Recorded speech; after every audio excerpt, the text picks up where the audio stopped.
Le Brésil. L'équipe d'Algérie y sera en juin prochain. Le match retour contre le Burkina Faso vient de se terminer à 1500 km de là et la fête bat déjà son plein sur les Champs-Élysées. Retour sur la qualification des Fennecs pour le mondial au sein de la communauté algérienne à Paris.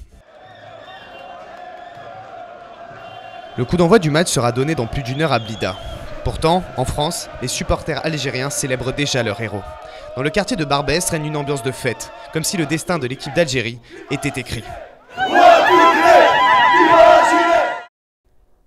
Malgré l'enjeu de l'événement, peu de lieux retransmettent la rencontre.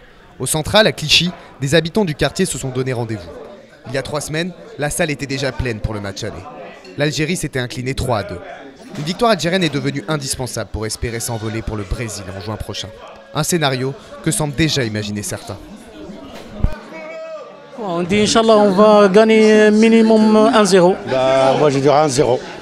1-0. Deuxième mi-temps, c'est 1-0. Pour l'Algérie, je suis sûr.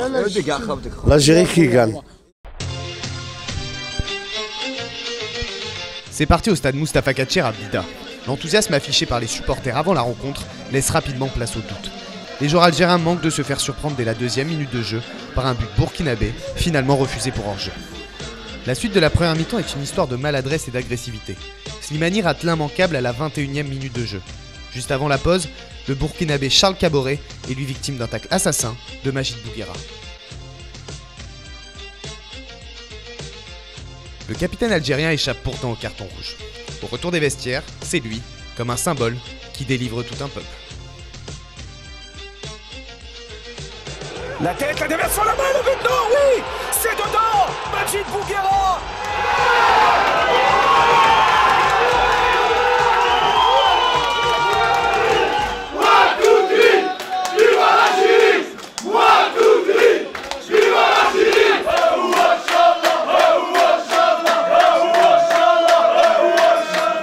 L'euphorie est de courte durée.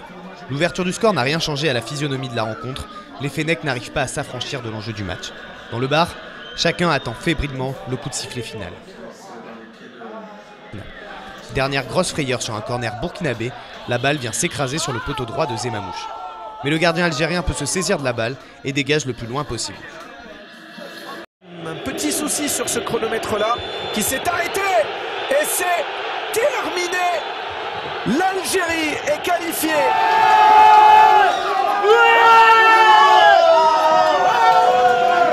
C'était un match couperé, comme on les appelle. Un match vraiment à haute tension. Il fallait marquer ce but n'importe comment. Et heureusement, on l'a marqué. Ce but permet à l'équipe d'Algérie de prendre part à la 4e Coupe du Monde de son histoire. Comme lors de la qualification pour le dernier mondial, en 2009, des centaines de personnes mettent le cap sur l'Arc de Triomphe. La communauté algérienne peut laisser exploser sa joie.